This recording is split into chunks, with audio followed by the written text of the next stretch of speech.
Hey, what's going on, everybody? I realized it's been a while since I've made one of these video game collecting tip videos, and I will say before we get into this is obviously geared towards but anywhere between absolute beginners to somewhere in that middle phase where you're still trying to figure things out. You're not like, a seasoned veteran at this, because me personally, I've been collecting video games for about 2 decades now. So, I'm very in the know with this. I always keep up with this stuff, but for a lot of people, they just kind of, they see video games on eBay, they see video games on Amazon, they see them at Walmart, they just buy them, and they don't know the ins and outs and how to maybe get games for better deals, where to look for games, and all of this. So I have a couple of tips here. This isn't like an end-all be-all list. This is just a couple of pointers and a couple of niche pointers that I feel like could be helpful for a lot of people, even some of the seasoned collectors. So my first random tip here is to buy lots. Now, if you're unaware of what a lot is, I know you hear that and it might be like, wait, what are you telling me to do? To buy a lot of games? No, a lot is, the term lot refers to a bundle of games. So say you go on, like Mercari or eBay and you look up PS4 game lot, Xbox One game lot, you'll see lots of games for anywhere from like, 5 to 10 games, something like that, for a discounted price because, you're buying in bulk. And what I always recommend doing is say you want to buy like Dead Rising 3 on Xbox One, just like a random example here. The game itself probably nowadays goes for like, what, $10, $15? Well, if you look up Xbox One Dead Rising 3 game lot, there's a chance that you will see a lot of anywhere from like 3 to 5 games for that same relative price of $5 to $20, or $15 to $20, sorry. And you'll be able to not only get the game you wanted, but 3 other games that you may also be interested in. And let's say you find a lot, but you already have one of the games inside of the bundle. Well, that's when you can then flip the game and sell it for its original market value. And say you spent $20 on a lot after shipping, maybe even $25. You got 3 games out of it. You got the original game you wanted that was worth $15, and then 2 other games, but the one game was a dupe. Well, maybe that game goes for $10. You flip that, sell it, and then you make your money back and can put that towards your next lot of games, or towards the next game that you want to purchase. And while we're talking about like Xbox One, PS4 lots, etc., we might as well just go ahead and go on to the next tip, and that is being that PS4 and Xbox One is pretty cheap right now.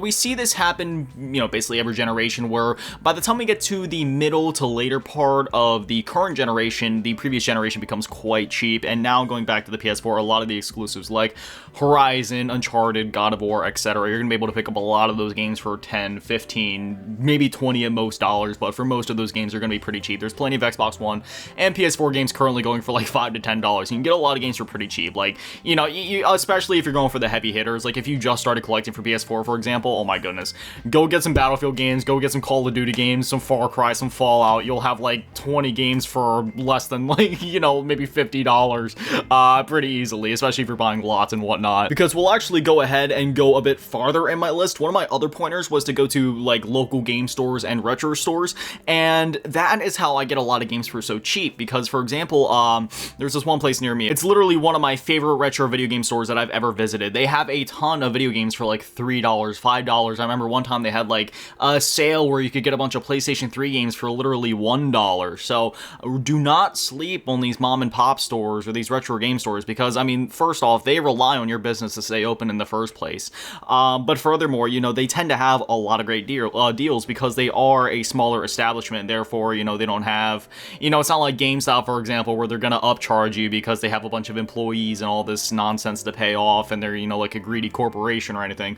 Not calling GameStop a greedy corporation, but we're just calling an apple here. I've definitely come around on GameStop a good bit in recent years, which leads us into our next tip, but we'll hold off on that for a minute. GameStop has gotten better in recent years, but there is still some of their practices I don't really like the fact that it's basically a gamble when you order a game online as to if you're actually going to get a complete CIB or if you're just going to get like a loose copy. It's like, why is that a thing? There's so many, like, I know people gave DK Oldies a lot of crap when they were blowing up, but the thing is, at least they give you options for CIB, for Black, I forget if they gave you options for Black Label or not. If they didn't, that should also be like a mainstay staple of any game store. Give you the option of either greatest hits or Black Label, CIB or not, loose or not. It shouldn't be a gamble. But as I was saying before, one of my tips is to go to GameStop and potentially look at their website, because especially if you have the Pro membership, you're going to be getting a lot of savings off of that. And also, they have gotten better in recent years, and they have started selling older games again. So like my local GameStop, for example, they have,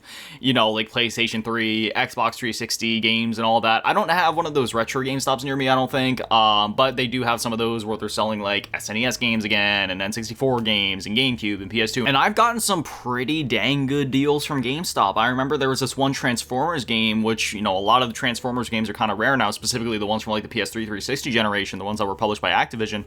And I got it for a pretty dang good price. I got it for like $10-15, even though it went for a lot more than that. And that's because, you know, sometimes GameStop, they overlook some of those prices, and even though it will be upcharged on, say, eBay or Mercari, it actually goes for a reasonable price at GameStop, just because, you know, they can't reasonably keep track of all those things all the time. So don't sleep on them. Definitely at least check them out. I wouldn't advise ordering online from GameStop if you can help it, not until they add an option to either get, you know, the game CIB or to get it loose, because the fact that they still don't do that is just... I don't know, it's kind of a shady business practice in my opinion. My next tip is that PS5 and Xbox Series games are getting a lot cheaper. So for example, Halo Infinite, my copy is still sealed just because I already had the game via Game Pass, so you know, I was already able to play it that way. And if I don't have to crack the seal on a game, I prefer not to, just so that I can preserve like the quality of the game, just so then it doesn't get any dust on it, just so then nothing can happen to it. It just stays nice and sealed, and I'll crack the seal on it one day. But anyway, yeah, so a lot of those games, like for example, I got this game for, I want to say maybe $15-20 when I got it, somewhere around there, and it was like a sealed Xbox Series X game. A lot of the Xbox games are very cheap this generation, and that goes for last generation as well. You'll find that a lot of the Xbox One games are a lot cheaper than the PlayStation 4 games. I'm not sure if it's because maybe the cases were cheaper to produce, maybe it's just because the Xbox One didn't sell as well as the PS4, so there's more copies floating around. That's probably also another part of it. But yes, especially this generation, you'll see a lot of even like brand new and seal Xbox games going for a bit cheaper than the PlayStation counterparts. But that being said, a lot of PlayStation 5 games are also getting a lot cheaper, very similar to the PS4, where if you're willing to get some of those bigger titles or some of those maybe smaller titles from bigger publishers like Ubisoft, for example, you're going to be able to get a lot of bang for your buck. That being said, we're not necessarily at that point that we are with the PlayStation 4, where say a lot of the heavy hitters from last generation are only like $10, $15, $20 now. Some of them are, but a lot of them are still going to be running you upwards of, you know, anywhere from like $40 to $70. It's going to take a little bit for those prices to come down more, and even then, I don't know, things are a bit different this generation, so we'll see how that actually ends up going. But still, the PS5 and Xbox Series systems are getting a lot cheaper to collect for, and, you know, I'd always advocate, while yes, there's been a lot of great digital sales in recent years, always go physical. You want to actually own your stuff, because when you buy a game digitally, you don't actually own it. You're just buying a license to the game that can be taken away from you at any time, and that actually happened to me earlier this year, and I'll tell you guys that story in a moment. Now, there's a lot of confusion and misconception online that buying a physical game only gives you a license to the game and that the data isn't actually on the disc, and that is a huge misconception, and do not listen to anybody that tries to feed you that garbage. That is a rumor that was probably started by one of these big corporations, or maybe it started with Call of Duty Modern Warfare 2, because that game was notorious for only being a license on a disc. That being said, having a license on a disc is still better than buying it digitally, because at least you own that disc. You own that license. Like, nobody can take away that license from you. So even then, it's a losing argument for anybody saying that digital is better. The only thing that makes digital quote-unquote better is that it's more convenient because you don't have to get off your ass to change the discs. That being said, no, that is a huge misconception, and in 99% of cases, most of the data, if not all of the data, is actually there on the disc, and for most games, you're going to be able to go ahead and put the disc into your console and it will play just fine. Now, there is a bit of a caveat here for some games, like on Xbox, for example, where it's smart delivery. It kind of depends whether the Xbox One or the Series X version is on the disc. That's kind of like on a case-by-case basis, so it does get a little spotty there. However, I would always recommend going to doesitplay.com or following Does It Play on X, because they have amazing coverage of this. Anytime a game releases, whether that be a modern game, even older games, limited run games, etc., they do thorough checks to see, can you download the game and play completely offline? Do you need to connect to a server at all? Because the ideal situation would be that the entire game is on disc, and, you know, if patches come out after the fact, that's fine. It is what it is. You know, day one patches and all these other things, they're just a part of life now, and they are actually quite beneficial in some cases. We're saying maybe they caught like a game-breaking bug later on or something, or maybe something needs to be adjusted, maybe balance tweaks need to be made to the game. You know, like, these patches are fine.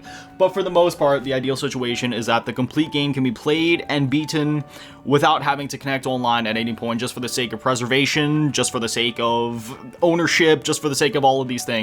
And a lot of games are still like that on the PS5 and Xbox Series consoles, as well as on the Nintendo Switch 2, barring the game key cards, which is a conversation for a different day. And that actually leads me to my next point. Speaking of Nintendo, buy Nintendo games sparingly and look for third-party games on other platforms if your budget is tight. Because, for example, this morning I was looking to buy World of Final Fantasy Maxima again because I already have World of Final Fantasy on my PlayStation Vita, but I wanted to get it on one of my consoles. So I was originally going to get it on PS4, but then I remembered that Maxima released only on the Switch and the Xbox, and that those versions, it's kind of complicated. There's like some differences in the versions, but basically, to my knowledge, World of Final Fantasy did get a PS4 physical release, but it didn't get the Maxima release on PS4, whereas it did on Switch and Xbox One only. Well, I looked up the Switch version just out of curiosity. I was going to get the Xbox version anyway, because I'm sure it would run better, look better, etc. The Switch version was going for like $45, $50, and I was like, wow, that's really that's kind of expensive for that game. So I went and looked at the Xbox version, and I found a brand new in-seal copy for $10. So, yeah, seriously. If you're buying games for Nintendo Switch, just be very careful. It is very easy to run yourself broke very, very fast because the games just... It's less Nintendo's fault, and it's more just because of the format that the games come on. Cartridges are much more expensive to produce, therefore a lot of those games do hold their value. You know, it does lead to the publishers also getting less return on their investment per se, because they have to spend a lot more on these cartridges, especially with the Nintendo Switch 2 from what we're hearing, which is why a lot of them are opting for game key cards.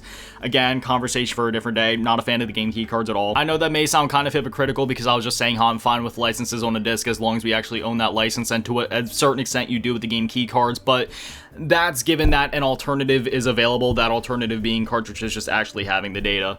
That being said, yeah, Nintendo games, buy them sparingly, and that's also including the third-party games, but also the first-party games tend to hold their value for a long time. So if a new game releases, you can wait till it's on sale and they cut the price by like, what, $10, $20, but I don't know, at that point you might as well just buy a full price, so just do keep that in mind. Which that actually leads me on to my next point, which we basically just talked about, but that being, just look for the same game on different platforms sometimes, because sometimes a game will cost a ridiculous amount of money on one platform, but it'll cost way less on another. And sometimes that does go cross-generation, like say you're buying a game for PS4 or Xbox One, or you're trying to, but you know, one example that comes to mind would be like the Deadpool game, right? Like for a while it was almost $100 on the PS4 or Xbox One, whereas on Xbox 360, PS3, it was like half that price. So always do keep that in mind, and if you're willing to just get the last gen version of a game per se, you know, if that doesn't bother you, you'd be saving a lot of money, so I'd always recommend going that route if you're okay with it. For me, it really depends on the circumstances. In the case of Deadpool, you know, it's fine. It's literally the same game, but in the case of like Call of Duty Black Ops 3 on Xbox 360 versus on Xbox One, you know, different story. If you know, you know. Otherwise, just, you know, some of my other tips here being visit yard sales. You know, yard sales always have great deals. In fact, some of the games that I have in my collection are from a yard sale I went to last year in August.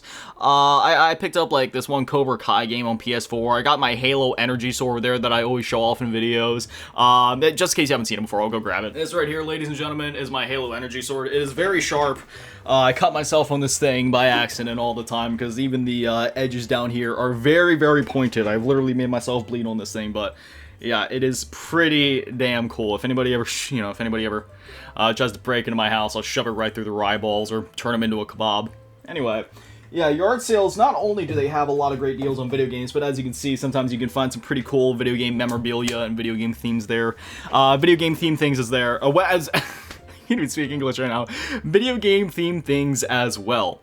Ah, man, sleep has been escaping me lately. I really need to work on that, get some more sleep. My next tip would be to buy for more systems. So say if you traditionally only collect for Nintendo Switch, if you only collect for Xbox, if you only collect for Sega Genesis, you know, just throwing a random one out there, expand your horizons. Try collecting for more systems. And if you say only have one console in your collection at the moment, I would recommend, I mean, granted, I am biased. You see my entertainment stand. I have tons of consoles over there and tons more consoles, you know, in my closet, in my dresser and whatnot.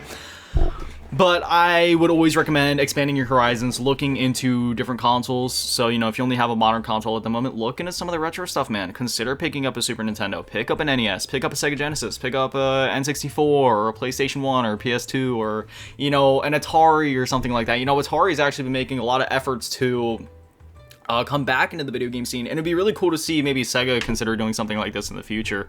They kind of did something like that with like the Sega Genesis Mini. You know, they kind of like, you know, gave us a little nod. You know, that's when the mini consoles were huge, but I don't think we're ever gonna get anything beyond that. But Atari, you know, they put out like the 2600 plus and the 7800 plus, which works with original cartridges, which is really cool. So like, look into some of that stuff, man. You know, I know it's you know, I know, especially in today's generation, there's a lot of people that just kind of stick to the same games, stick to the same things. You know, they'll play Roblox, they'll play Fortnite, they'll play FIFA, or what's it, EA Sports FC. That's right. You know, they have the licensing thing, so they had to switch up the name. But I'm telling you, man, try buying for different systems, try buying different games, buy more single player games, buy more retro games, buy. You know, if you don't have a handheld yet, pick up a PS Vita, pick up a 2DS or a 3DS. If you buy any system from that family, I'd recommend 2DS just because it would be the cheapest. But yeah, there's so many amazing consoles and there's so many experiences out there to be had. You'd only be missing out if you don't pick up a few more systems, you know what I mean? Especially when you consider how many systems have so many amazing exclusives. Like, you know, I feel like everybody should experience Halo. Everybody should experience God of War. Everybody should experience Mario Odyssey. Everybody should experience Sonic the Hedgehog, like the original one on Sega Genesis and all this, you know? Or, you know, Pitfall on Atari. Again, there's just so many amazing consoles out there, so many amazing games. So expand your horizons, buy for different systems, or if you don't have different systems yet, then, you know, buy those different systems and then buy for the different systems. And my final tip here is to just have fun. You know, that's what video games are all about. Whether we're talking about playing video games, talking about video games, buying video games, you know, hunting for video games. I love the hunt for video games, you know, going to my local retro game store, perusing the shelves, seeing what they got, picking out the games, working with my budget and whatnot. I love everything about video games. The development of video games, learning the history behind video games, playing video games, talking about them, etc. This is all meant to be fun at the end of the day. Don't stress yourself out about what games you do have or don't have. Don't stress yourself out about your budget or this, that, or the other. It'll all work out in the end. Just have fun, keep it going. And if there is maybe one final bonus tip I could put in here, if you're anything like me and you're a... How do I explain this? While yes, I am a video game collector, my priority is just playing video games first and foremost. So if your budget is tight and you can't necessarily buy as many video games as you would like, I would recommend looking into PlayStation Plus Extra, PlayStation Plus Premium, Nintendo Switch Online, or Xbox Game Pass. You get access to an insane amount of games for an amazing price, and there will be some people that try to argue and say, oh, but you could get the same value by buying the games separately. No, you could not. If you buy the games, or I'm sorry, if you play a lot of video games, if you have a lot of time to play video games, and if you can beat at least like, oh, I don't know, like a handful of games per month. Let's just say like 5 games per month, which I feel like if you're really clearing up time on your weekends, that's totally doable. Depending on the games, you know, if you're playing like Persona, that's different.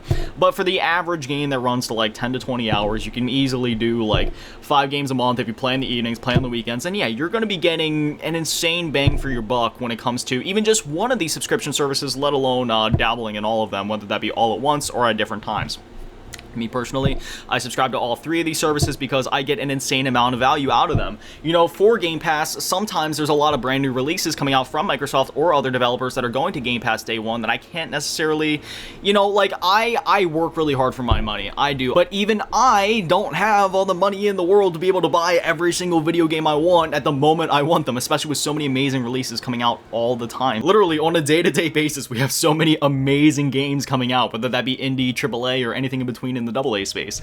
So seriously, if you just want to play more video games and you don't have the money to collect a bunch of video games that you would like to play right now, look into those services. Even if you only sign up for a month, you'll get your bang for buck. If you have enough time to beat at least like a handful of games each month, it will more than pay for itself. And then down the line, when you have some more money, then you can do what I do and just go ahead and buy the games, even if you've already played them or have a way to play them via Game Pass, then you can just actually own the games.